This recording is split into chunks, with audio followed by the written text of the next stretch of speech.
Hello students, welcome back to our YouTube channel Sarvesh study. बच्चों, आज मैं आप सभी के लिए फिर से एक नई वीडियो लेकर आया हूं जो कि कक्षा 10 विज्ञान की वीडियो है।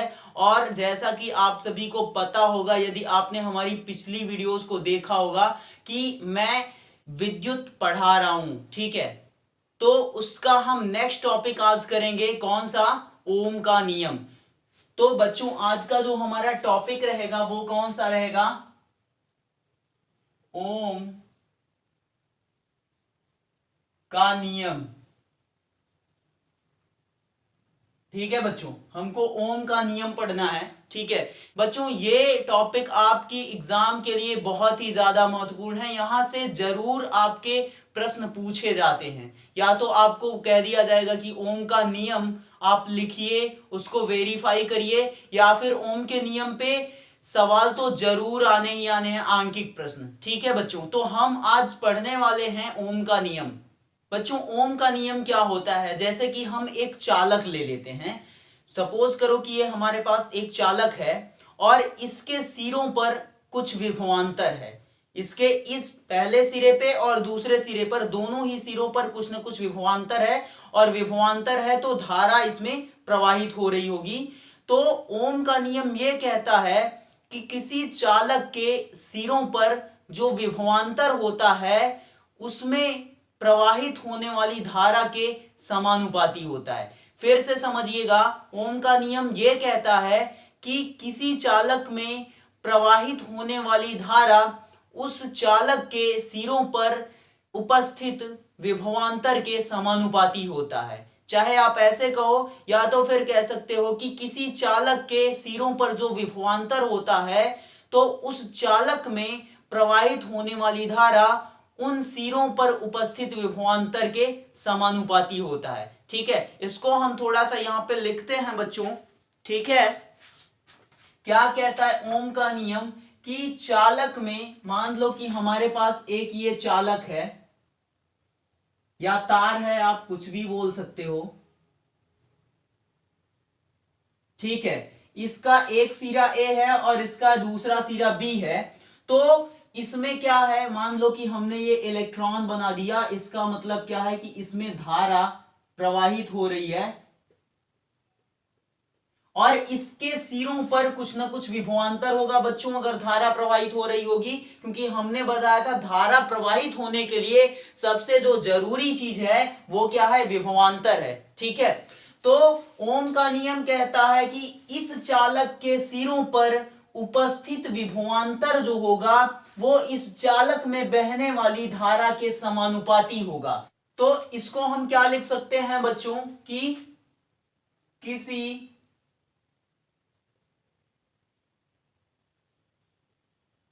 चालक के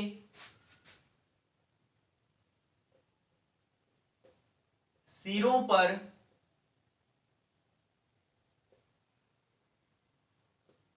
उपस्थित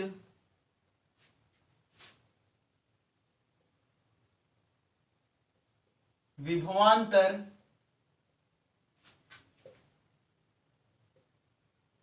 चालक में प्रवाहित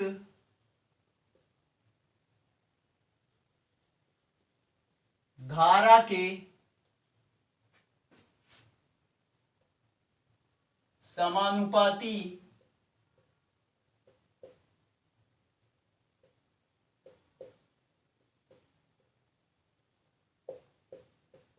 होता है। ठीक है बच्चों, अब इस चालक के सिरों पर जो विभवांतर होगा बच्चों, वो धारा इसमें जो बह रही है उसके समानुपाती होगा। इसका मतलब क्या है सर? मतलब नहीं समझ में आ रहा है? तो मतलब ये है बच्चों कि इसका विभवांतर हम जिस तरीके से बदलेंगे उसी तरीके से इसमें प्रवाहित धारा भी क्या होगी? बदल जाएगी। जैसे कि इसका सिंपल सा मतलब आप ऐसे समझ सकते हो कि यदि आपको कोई बड़ा सा बल्ब जलाना है तो बड़ा सा बल्ब कैसे जलेगा? उसको जलाने के लिए हमको पहले की अपेक्षा ज्यादा उसमें विद्युत धारा प्रवाहित करानी पड़ेगी। और ज्यादा धारा प्रवाहित कराने का मतलब क्या है? कैसे प्रवाहित कराओगे? आप ज्यादा वोल्ट की बैटरी लगाओगे, मतलब कि उसमें जो बैटरी रहेगी उसको आप बदलोगे और ज्यादा विभवांतर की बैटरी लगाओगे जिसका वैद्युत विभव क्या हो, ज्यादा हो। तो इसका मतलब यही है बच्चों कि चालक के सिरों पर जो विभवांतर है यदि हम उसको बदलेंगे तो धारा भी हमारी बदल जाएगी, या धारा को बदलना है तो विभवांतर हमको बदलना पड़ेगा। ठीक है, इसका थोड़ा सा हम गणितीय रूप देख लेते हैं बच्चों। क्या कह रहा है, बस यहीं से कराऊंगा बच्चों, आप ध्यान दीजिएगा कि जो विभवांतर होगा, क्या कह रहा है कि जो विभवांतर है बच्चों वो अनुक्रमानुपाती है या समानुपाती है प्रवाहित धारा के। तो यहां पे आप लिख लो किसके अनुक्रमानुपाती है, विद्युत धारा की। ठीक है बच्चों, और विभवांतर को आप यहां पे V ले सकते हो और धारा को क्या लिखोगे बच्चों, I लिख लो। ठीक है, अब यहां पे ये समानुपाती का चिन्ह हम हटाएंगे तो एक क्या आएगा बच्चों, नियतांक आएगा, और वो नियतांक क्या होगा बच्चों, R होगा। ठीक है, V बराबर आई आर या आर आई, या इसी को V बराबर आई आर लिख सकते हो। तो ये क्या आ गया बच्चों, ये हमारा आ गया ओम का नियम का सूत्र आ गया बच्चों। ओम के नियम का सूत्र है ये, जहां पर बच्चों आर क्या है हमारा, आर ये बहुत ही महत्वपूर्ण है, आर क्या है बच्चों यहाँ पे, ये प्रतिरोध है। ठीक है, क्या है बच्चों, प्रतिरोध।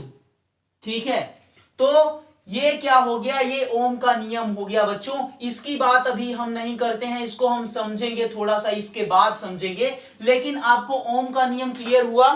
ठीक है, नहीं क्लियर हुआ तो आप कमेंट करके बताओ। ठीक है, तो ये V बराबर आई आर जो आ रहा है ये एकदम रट लो कि ये क्या है, आपका ओम का नियम है। चालक के सिरों पर जो विभवांतर होगा वो उस चालक में प्रवाहित धारा के समानुपाती होगा। ठीक है बच्चों, क्लियर है इतना। हमने क्या सूत्र लिखा था बच्चों, V बराबर आई आर, ये R क्या है बच्चों, प्रतिरोध है। आपको तो ये दिख रहा होगा कि प्रतिरोध कुछ विरोध जैसा लग रहा है, अगर विरोध जैसा लग रहा है तो ये विरोध करेगा भी बच्चों। ठीक है, तो बच्चों प्रतिरोध क्या होता है, जैसे कि अगर कोई हमारे पास एक ये चालक है, अब इसमें क्या होगी, यदि हम कहें कि इस चालक में धारा प्रवाहित हो रही है, इसका मतलब क्या है कि इसमें इलेक्ट्रॉन, जो मुक्त इलेक्ट्रॉन है वो क्या कर रहे हैं, बह रहे हैं। तो अगर इलेक्ट्रॉन बह रहे हैं बच्चों तभी तो इसमें धारा प्रवाहित हो रही है। ठीक है, तो इलेक्ट्रॉन अगर बहेंगे, इसमें मुक्त इलेक्ट्रॉन बहेंगे तो वो क्या करेंगे बच्चों, इस चालक का जो किनारा रहेगा, जो दीवार रहेगी, और खुद से भी वो क्या करेंगे, टकराएंगे। जब दौड़ेंगे आपस में तो क्या होगा, टकराव होगा। जैसे कि आप सोचो कि अगर कोई फील्ड है उसमें ढेर सारे लोग आ जाएंगे दौड़ने तो एक दूसरे से टकराने लगेंगे। उसी तरह ये जो चालक है इसमें बह रहे इलेक्ट्रॉन जब दौड़ेंगे, प्रवाहित होंगे तो वो क्या करेंगे, आपस में टकराएंगे, और जब टकराएंगे तो क्या होगा बच्चों, वो रास्ते में ही लड़ाई कर लेंगे। लड़ाई करने का मतलब ये है बच्चों कि वो रास्ते में अवरोध उत्पन्न करेंगे। किसके लिए बच्चों, बह क्या रहा है, धारा प्रवाहित होने में अवरोध उत्पन्न करेंगे। जैसे कि आप देखो कि अगर कोई हाईवे है, वहां पे कोई गाड़ी वाला है, वो किसी से लड़ाई कर दिया तो पूरा का पूरा जो हमारा ट्रेवलिंग सिस्टम होता है वो पूरा का पूरा क्या हो जाता है, डिस्टर्ब हो जाता है एक की वजह से। ठीक है, तो उसी तरह जब इसमें इलेक्ट्रॉन टकराएंगे तो अवरोध उत्पन्न करेंगे, किसके लिए, धारा प्रवाहित होने के लिए। तो वो अवरोध क्या है बच्चों, वही है हमारा प्रतिरोध। ठीक है, प्रतिरोध उसी को कहते हैं। तो ये बच्चों जो प्रतिरोध है, इसके लिए यदि हम थोड़ा सा परिभाषा लिखें तो हम ये लिख सकते हैं कि किसी चालक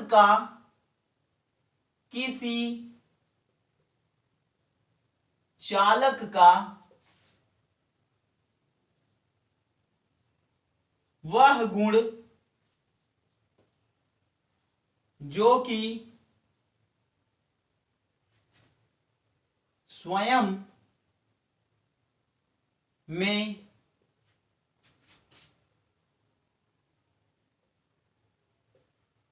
प्रवाहित हो रही विद्युत धारा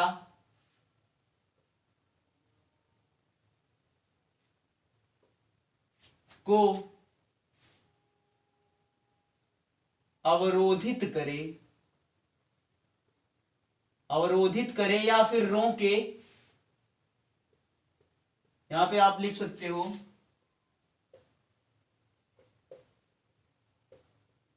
रोके, तो चालक के इस गुण को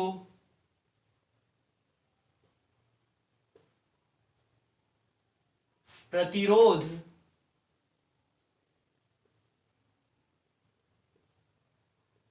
कहते हैं। ठीक है बच्चों, किसी चालक का वह गुण बच्चों जो कि स्वयं में, मतलब स्वयं में किसमें, चालक में प्रवाहित हो रही विद्युत धारा को अवरोधित करे या रोके, तो चालक के इस गुण को क्या कहते हैं, प्रतिरोध कहते हैं। मतलब ये प्रतिरोध खुद से ही दुश्मनी ले रहा है बच्चों, अपने अंदर ही जो धारा प्रवाहित हो रही है उसी को रोक रहा है, तो उसको हम क्या कहेंगे, प्रतिरोध कहेंगे। ठीक है बच्चों, ओम का नियम क्या था बच्चों, V बराबर IR था। इसका मात्रक हमको नहीं पता है बच्चों प्रतिरोध का, तो प्रतिरोध का जो मात्रक होता है, प्रतिरोध का मात्रक जो होता है वो क्या होता है, ओम। ये ओम जो वैज्ञानिक हुए बच्चों वही अपने नाम पर रख दिए, और इसको हम कैसे प्रदर्शित करते हैं बच्चों, ऐसे। ठीक है बच्चों, इसके बाद बच्चों बहुत ही महत्वपूर्ण टॉपिक हम पढ़ने जा रहे हैं, कौन सा, कि ये जो प्रतिरोध होता है ना बच्चों, ये किस पे निर्भर करता है, मतलब किन किन चीजों से ये प्रभावित होता है, वो कारक कौन से हैं। ठीक है, तो प्रतिरोध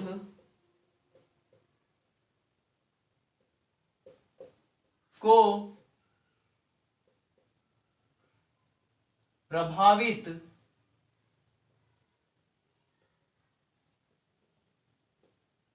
करने वाले कारक। ठीक है, मतलब किससे वो प्रभावित होता है या प्रतिरोध किस पे निर्भर करता है बच्चों, तो पहला है जो इसकी निर्भरता है वो किस पे है,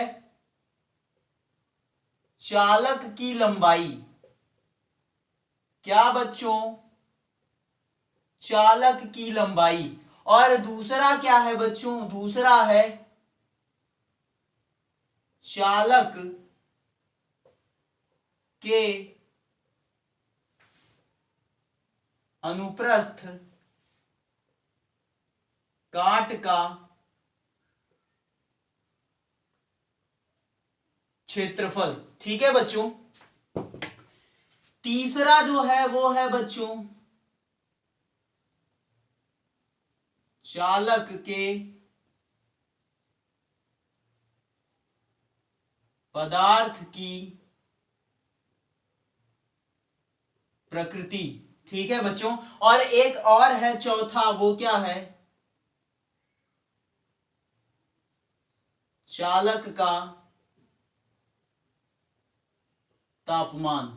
ये बच्चों आपको एनसीईआरटी की बुक में शायद नहीं मिलेगा, लेकिन मैं बताऊंगा जरूर। इन चार ही कारकों पर निर्भर करता है किसी भी चालक का प्रतिरोध। अब समझना है सबको एक एक करके कैसे निर्भर करता है, सब कुछ बताऊंगा बच्चों, ध्यान दीजिए आप यहाँ पे। पहला है चालक की लंबाई। तो बच्चों जो प्रतिरोध होता है वो किसी चालक की लंबाई पर निर्भर करता है। अगर हम उसकी लंबाई को बदलेंगे तो चालक का प्रतिरोध बदल जाएगा। कैसे बदलेगा, यदि हम चालक की लंबाई क्या ले लें बच्चों, L ले लें, L। ठीक है, तो जो चालक का प्रतिरोध होता है बच्चों ना, वो चालक की लंबाई के समानुपाती होता है।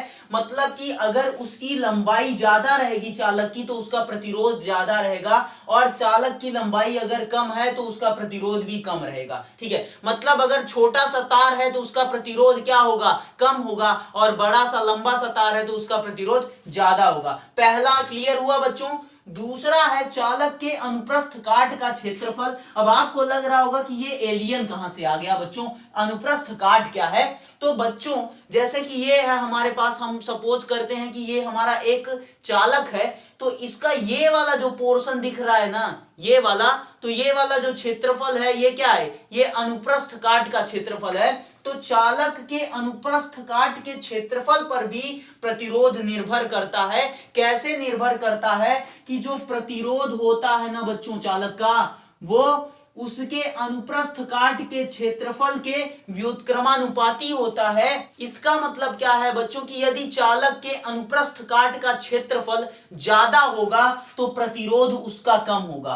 अगर उसका क्षेत्रफल ज्यादा होगा चालक के अनुप्रस्थ काट का तो उसका प्रतिरोध चालक का कम होगा, और यदि चालक के अनुप्रस्थ काट का क्षेत्रफल कम होगा तो उसका प्रतिरोध ज्यादा होगा, मतलब ये व्युत्क्रमानुपाती होगा। तीसरा है बच्चों चालक के पदार्थ की प्रकृति, मतलब कि जो हमारा चालक है, कंडक्टर है, वो किस पदार्थ से बना हुआ है, उस पदार्थ की क्या प्रकृति है उस पर भी निर्भर करता है। उदाहरण के लिए आप ऐसे समझ लो बच्चों कि हमने दो तार लिए, दो चालक लिए, एक नाइक्रोम का लिया और एक कॉपर का लिया, और दोनों की लंबाई हमने बराबर ले ली और उनके अनुप्रस्थ काट का क्षेत्रफल भी बराबर लिया। मतलब कि दो तार, एक कॉपर का एक नाइक्रोम का लिया, और दोनों ही तारों की लंबाई और अनुप्रस्थ काट का क्षेत्रफल ऐसा लिया कि बराबर था। ठीक है, उसके बावजूद बच्चों जो नाइक्रोम के तार का प्रतिरोध है वो कॉपर के तार के प्रतिरोध से 60 गुना ज्यादा होता है। तो यहां से यह पता चलता है कि लंबाई, अनुप्रस्थ काट के क्षेत्रफल के अलावा चालक किस पदार्थ से बना है उस पदार्थ की प्रकृति पर भी उस चालक का प्रतिरोध निर्भर करता है। ठीक है, चौथा बच्चों है चालक का तापमान, कि अगर हम किसी भी चालक का तापमान बढ़ाएंगे तो उसका प्रतिरोध बढ़ेगा बच्चों, और चालक का तापमान घटाएंगे तो उसका प्रतिरोध क्या होगा, घटेगा। जैसे कि कोई धातु है और उसका अगर हम तापमान बढ़ाएंगे तो धातु क्या है, एक चालक है, तो उस धातु का तापमान बढ़ाने पर उस चालक का प्रतिरोध भी बढ़ जाएगा। ठीक है बच्चों, ये क्लियर हुआ। लेकिन रुकिए, अभी जाना नहीं है कहीं, इन्हीं से एक फॉर्मूला निकल के आएगा बच्चों, एक सूत्र निकालेंगे हम कैसे।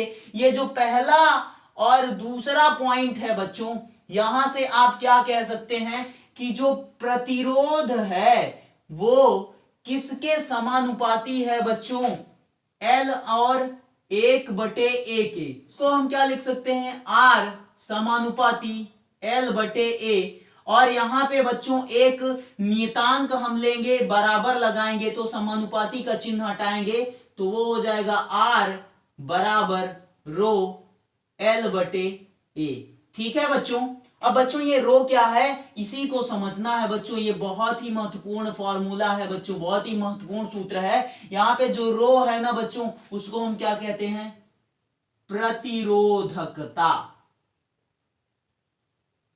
क्या कहते हैं बच्चों, प्रतिरोधकता कहते हैं इसको। ठीक है, ये जो रो है इसको हम प्रतिरोधकता कहते हैं। ठीक है, तो ये भी आपका एक बहुत ही महत्वपूर्ण सूत्र है। और थोड़ा सा बात और हम करेंगे कि प्रतिरोधकता का मात्रक क्या होता है। तो बच्चों सूत्र क्या आया था, R बराबर रो इंटू L/A। अब यहां से प्रतिरोधकता का मात्रक निकालना है तो रो बराबर क्या हो जाएगा, R इंटू A/L। ठीक है, तो प्रतिरोध का मात्रक क्या होता है बच्चों, ओम।